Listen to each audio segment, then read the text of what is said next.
Hello everybody, आप सभी लोगों को ये बात तो पता चली गई होगी कि क्लास 10th के एग्ज़ाम कैंसिल कर दिए गए थे सीबीएसई बोर्ड के।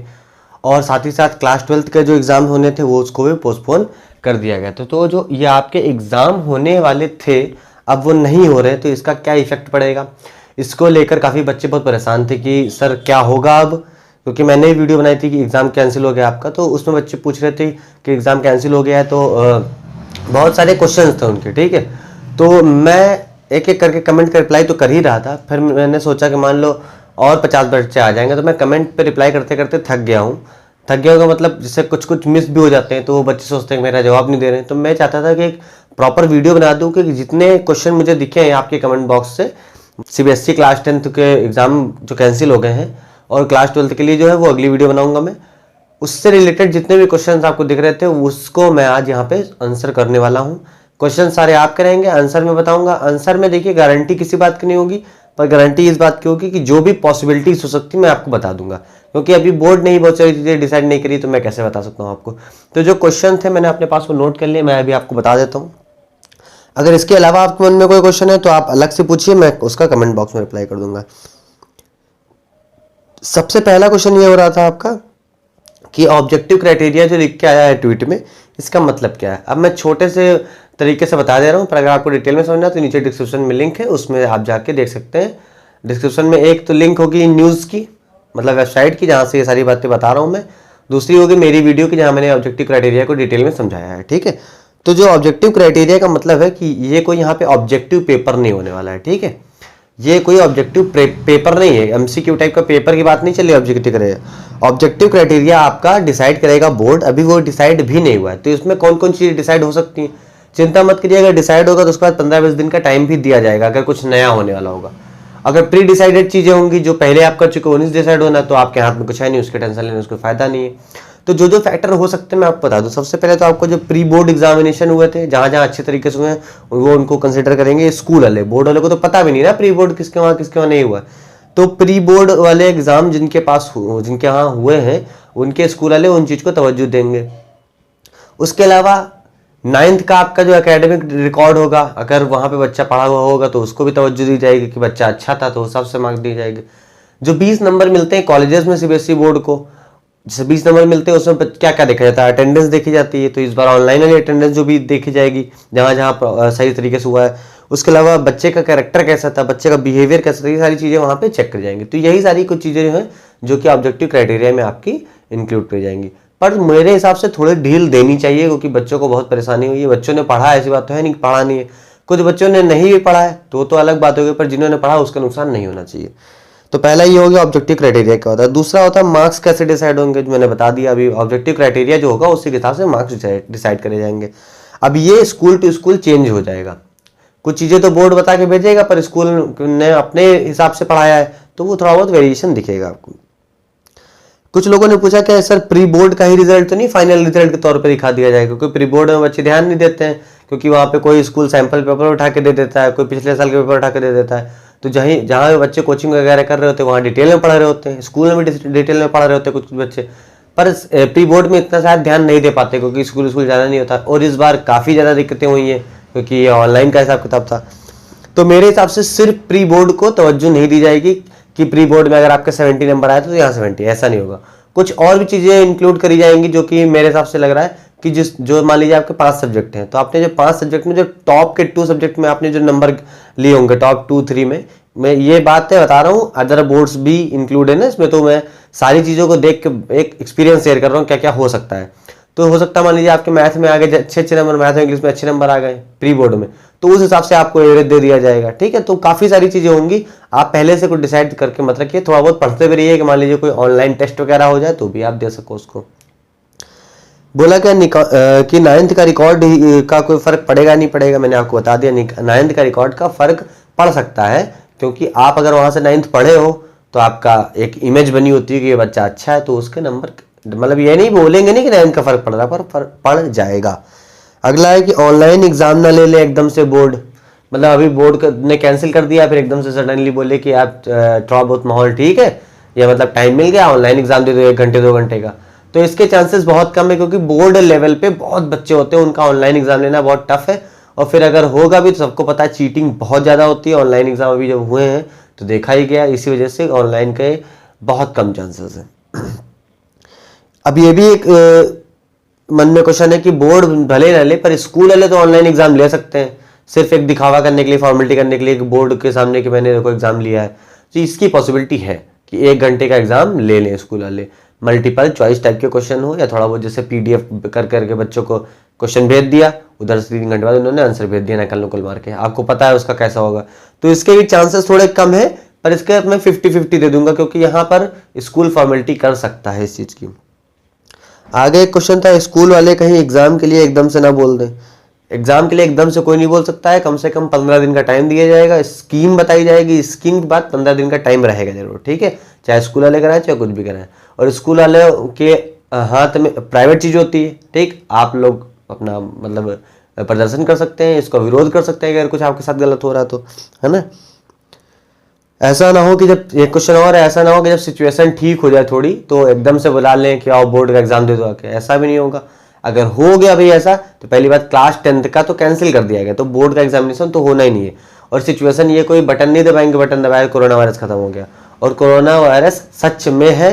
अगर आपको विश्वास नहीं हो रहा तो किसी हॉस्पिटल को विजिट करके देख लीजिए, मतलब विजिट मत करने लगना, पर किसी किसी के मन में ये सब ना पॉलिटिकली इधर उधर चक्कर में मत पड़िए, सिर्फ सिंपल इस तरीके से चलिए कि जो चीज़ है वो है, पॉलिटिकली आप चाहे उसको सपोर्ट करते हो चाहे सपोर्ट करते हो, ठीक है। ये क्योंकि यहाँ इंडिया की बात नहीं, अमेरिका में भी तो हो रहा है, सारी चीज़ें देख के चलिए, पढ़े लिखे बच्चों की तरह बिहेव करिए, ज़्यादा जो है एकदम भेड़ चाल में मत भागिए। कोई कह रहा कि नहीं है तुम्हारे जानने वाले में किसी वाले का, अभी मेरे ही जानने वाले लोग ऐसे बोले थे कि अभी आस पड़ोस अपने किसी को हुआ क्या, तो हमने कहा नहीं हुआ, तो कह रहे इसका मतलब नहीं है, तो हमने कहा मतलब तुम्हारे घर में तबीयत खराब नहीं तो कैसे घर के तबीयत नहीं खराब।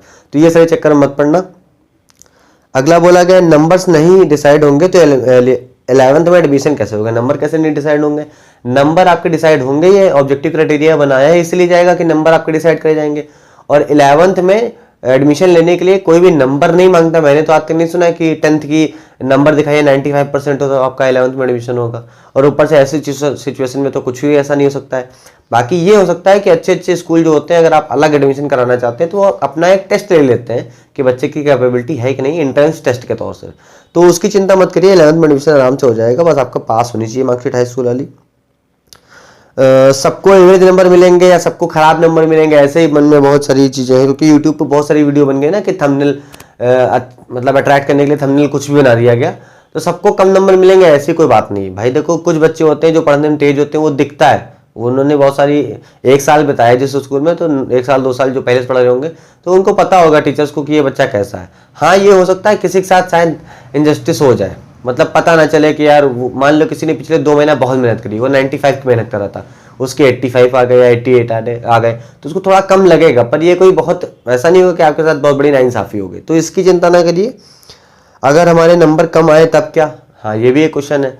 तो वो ट्वीट में आपने देखा होगा कि अगर आपके नंबर कम आते हैं, नंबर कम नहीं आते, अगर आपका ऑब्जेक्टिव क्राइटेरिया जो डिसाइड हो रहा है बोर्ड की तरफ से डिसाइड होगा, अगर आप उससे सेटिस्फाई नहीं है तो आप ऑनलाइन या जिस तरीके से स्कूल आपका चाहे एग्जाम करवा सकता है, आप उसको दोबारा से एग्जाम दे सकते हो। कहने का क्या मतलब है, इसकी पॉसिबिलिटी बहुत कम है, सीधे सीधे बता रहा हूँ मैं। ऑब्जेक्टिव क्राइटेरिया से ही आपको नंबर मिलेंगे, उसके बाद कोई एग्जाम अगर ऑनलाइन करवा ले या सिचुएशन ठीक हो तो सिचुएशन यार फिर वही बात एकदम जल्दी से ठीक हो नहीं जाएगी, तो आप ऑब्जेक्टिव क्राइटेरिया के हिसाब से ही आप करेंगे, ठीक है। और बाकी थोड़ा बहुत एग्जाम अगर री एग्जाम होता है तो आप भी जानते हो कि वो किस तरीके से होता है, तो आप उसमें भी एवरेज नंबर आपको पाओगे, ठीक है। तो जो री एग्जाम की बात है उसको आप इतना सीरियसली मत लीजिए, ऑब्जेक्टिव क्राइटेरिया के हिसाब से अपने आप को ढालने की कोशिश करिएगा जब ये क्राइटेरिया डिसाइड हो जाएगा। फेल कर दिया तब क्या करेंगे, फेल कर देने वाला बहुत मुश्किल चांसेस है। अगर आप फेल होने ही वाले थे तो फेल हो सकते हैं, बच जाए कहो, मतलब ये हो सकता है यहाँ पे कि अगर शायद आप बोर्ड का एग्जाम देते वहां फेल हो जाते, उससे बढ़िया चांसेस अब आपके पास है, आप पास हो सकते हो आप। तो जो बच्चे ऐसे थे जो बोर्ड में एग्जाम देने के बाद फेल हो जाते, उनके लिए थोड़ा बहुत भले दिक्कत हो जाए, पर जो पास होने वाले थे वो तो 100% पास होंगे, और जो फेल होने वाले थे वो भी थोड़ा बहुत चांस है कि इस चक्कर में पास हो जाए, ठीक है, क्योंकि सबको निकाल दिया जाएगा। क्या री एग्जाम जैसा कुछ होगा, री एग्जाम जैसा कुछ होने के चांसेस हैं, पर चांसेस बहुत कम है, क्योंकि यार देखो री एग्जाम मतलब क्या, ऑनलाइन लेवल पे होगा तब तो भाई करवा सकते हो, अगर स्कूल बुला के करवाओगे सिचुएशन जल्दी ठीक होगी नहीं, 6 महीने बाद अभी 11th का एग्जाम आने वाले हो जाएंगे, 6-7 महीने बाद, है ना, तो उसमें भी टाइम दिया जाएगा खैर, पर वो फील आने लगेगी ना कि आप 11th में आ गए तब कहाँ हाई स्कूल का एग्जाम दोगे, तो मुश्किल लगता है मुझे। तो objective criteria means objective questions paper, मतलब एक मेरे मन में भी ये क्वेश्चन आया था कि ऑब्जेक्टिव क्राइटेरिया का मतलब हो सकता है कि ऑब्जेक्टिव टाइप का क्वेश्चन पेपर ऑनलाइन बना के भेज देगा बोर्ड किसी वेबसाइट के थ्रू या अपना मतलब स्कूल लेवल पे।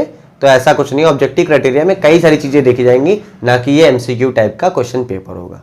पहले मेरे मन में भी आया था कि एमसीक्यू टाइप का क्वेश्चन पेपर बनेगा, उसमें आप डिसाइड करेंगे उससे नंबर, है ना, पर ऐसा नहीं होगा। ऑब्जेक्टिव क्राइटेरिया डिफरेंट चीज है, ये एमसीक्यू टाइप का क्वेश्चन पेपर की बात नहीं चल रही। एक क्वेश्चन और है कि अब सर हम बताइए 11th पढ़ें या 10th पढ़ें। तो मेरे हिसाब से 1 महीना और 10th पढ़ लीजिए मई तक, ठीक है। मई के हिसाब से आपका डिसाइड होने वाला है कि क्या की चीजें होंगी। मान लीजिए आपसे 5-6 क्वेश्चन पूछ ले गए वाइवा के टाइप पे, उसी पे डिसाइड कर लिया गया, ग्रेड के हिसाब से नंबर दे दिया गया, तो कम से कम आपकी वो जो होगी ना कि प्रैक्टिस छोड़ देंगे आप करना, तो हो सकता है वहां पे आपके साथ दिक्कत हो जाए, अच्छे बच्चों के साथ भी दिक्कत हो सकती है। तो 1 महीना हाई स्कूल और पढ़ लीजिए। हाँ, मेरे हिसाब से ये मानता हूं मैं कि जो टॉपिक आपको 11th में लगते हैं कि यार ये मैं पढ़ सकता हूँ खुद से, पहले सिलेबस देखो। इस महीने में आप क्या कर सकते हैं, हाई स्कूल पढ़ते रहिए, साथ साथ में जो भी आपको स्ट्रीम लेनी है उसका सिलेबस देखिए, थोड़ा उसके अंदर डाइव करिए, देखिए क्या क्या सिलेबस में होता है। पढ़िए नहीं डिटेल में, पर उसका सिलेबस समझ लीजिए। एक जैसे 11th में आप आए तो आपको पूरा नॉलेज होनी चाहिए कि हमको क्या पढ़ना है। ये चीज़ आप कर सकते हैं, मतलब टाइम आपका यूटिलाइज हो जाएगा, पर आपको बहुत ज़्यादा 11th पढ़ने की जरूरत अभी नहीं है, ठीक है। तो ये सारे क्वेश्चन थे जो मुझे लगा इंपॉर्टेंट है, और आपने भी जो इसमें से पूछे तो मैंने आपको बता दिए। तो ये सारे क्वेश्चन जो है, इसके अलावा अगर आपके पास कोई क्वेश्चन है तो आप नीचे कमेंट बॉक्स में बताइए, उसका जवाब मैं नीचे कमेंट बॉक्स में ही दे दूंगा। बाकी टेंशन लेने कोई बात नहीं है यार, 1-2% नंबर कम भी हो जाएंगे हाई स्कूल में तो जिंदगी नहीं खराब हो जाएगी। पर ये बात जरूर है कि अप्रोच आपकी मैटर करती है। अगर आप पढ़ रहे हैं आज के दिन भी तो पता चलता है कि आप किस लिए पढ़ रहे हैं, ठीक है। सिर्फ इसलिए मत पढ़िए कि मैं ऑब्जेक्टिव क्राइटेरिया में पास हो जाऊं, इसलिए भी मत पढ़िए कि मैं अगर बोर्ड देता तो 99% आ जाए। पढ़िए नॉलेज के लिए, बाकी प्रैक्टिकल यूज उसका क्या है वो भी जरूरी होता है, ठीक है। बाकी इसमें सिचुएशन बड़ी खराब है, पढ़ाई से ऊपर भी आपकी जिंदगी है, बाहर मत निकलिएगा। 1 साल हाई स्कूल से ज़्यादा इंपॉर्टेंट है आपके 50 साल, 60 साल, 70 साल, जितनी भी आपकी एज होगी वो बहुत ज़्यादा इंपॉर्टेंट है। तो अपने घर के बाहर ना निकले। मैं अपने घर में हूँ इसलिए मैंने मास्क नहीं लगाया है। जैसे ही घर से जरा सा भी बाहर निकले मास्क जरूर लगाएं। ट्राई करें बाहर जब जिस काम से आप जा रहे हैं, पहली बात तो ऐसा कोई काम ना पड़े आपको, ट्राई करिए। अगर आपको पड़ भी रहा है तो आप ट्राई करिए मास्क लगा के जाइए, किसी के कांटेक्ट में मत आइए। जैसे मान लीजिए आप कुछ लेके आ रहे हैं घर पे बाहर से, कुछ खाने पीने वाला, मतलब ओपन चीज़ तो लाना है नहीं, जो पैकेट वाली चीज़ें होती हैं, सब्जी वगैरह कुछ ला रहे हैं तो पहले उसको अच्छे से धुल लीजिए। जो चीज़ सैनिटाइज कर सकते हैं आप उसको सैनिटाइज कर लीजिए, ताकि और अपना नहीं अपने जो बड़े लोगों का है, अभी तो आप इम्यूनिटी सिस्टम आप लोग का बहुत अच्छा होता है, बच्चे हैं आप, पर जैसे जैसे आपकी एज बढ़ती तो इम्यूनिटी सिस्टम जो होता है वो कमज़ोर होता रहता है। तो अपना ख्याल भले कम रखिए पर अपने माँ बाप का ख्याल, अपने अगर आपके नाना बाबा नानी दादी इस तरह के जो लोग हैं जो थोड़े से एज ज़्यादा हो गए उनका ज़्यादा ख्याल रखें। अगर आप बाहर से आ रहे हैं तो अपने नाना नानी को थोड़ा सा किनारे रखिए, अपने से कांटेक्ट में मत करिए, आप तो झेल लेंगे, उनके लिए परेशानी हो जाएगी। तो ये वीडियो में ये पार्ट सबसे ज़्यादा अहमियत रखता है। बाकी आपने जो क्वेश्चन थे वो मैंने बता दिया। हर चीज़ को आप ध्यान रखिए, किसी भी फालतू अफवाह को भी मत फैलाइए कि ये हो रहा, ये सब भी मत करिए। और स्ट्रेस बहुत कम लीजिए। 2 स्ट्रेस एक साथ चल रही है, आपके बोर्ड के पेपर की भी टेंशन आपको थी, वो खत्म तो हो गई खैर, पर अभी भी उसमें थोड़ा बहुत ये वो है तो उसकी भी टेंशन है। बाकी कोरोना वायरस की टेंशन है। कोई फैमिली ऐसी होंगी जिनके घर में ये सिचुएशन होगी कि उनके पापा या मम्मी या कोई भी कोविड के पेशेंट होंगे, कोविड के इन्फेक्टेड होंगे, और साथ साथ में उनको ये सब की भी टेंशन होगी। तो उनके लिए मैं प्रे करता हूँ कि आपकी ज़िंदगी में जल्दी खुश से आए, और अपने आपको आप स्ट्रांग बनाए रखिए। और बस क्या कर सकते हैं, आस पड़ोस लोगों से बात करते रहिए ताकि आपका मन बहला रहे।